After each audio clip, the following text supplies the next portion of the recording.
జగన్పై దాడి కేసు తేలిపోయింది. అసలు నిందితుడు సతీషే, రాయేసి కొట్టింది సతీషే.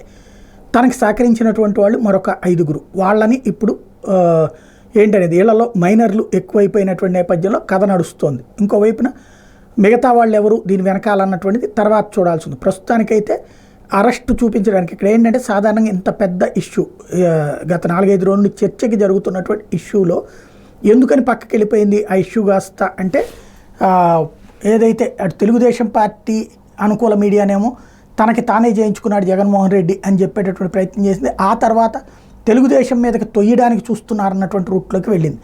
ఇటు ఎన్నికల సంఘం పర్యవేక్షణలో అధికార యంత్రాంగం ఉంటుంది. ఇలాంటి ఇష్యూలో నిందితుడిని వేగంగానే పట్టుకున్నటువంటి నిందితుడితో ప్రెస్ కాన్ఫరెన్స్ పెట్టించి చెప్పించాల్సినటువంటి అవసరం ఉండేది.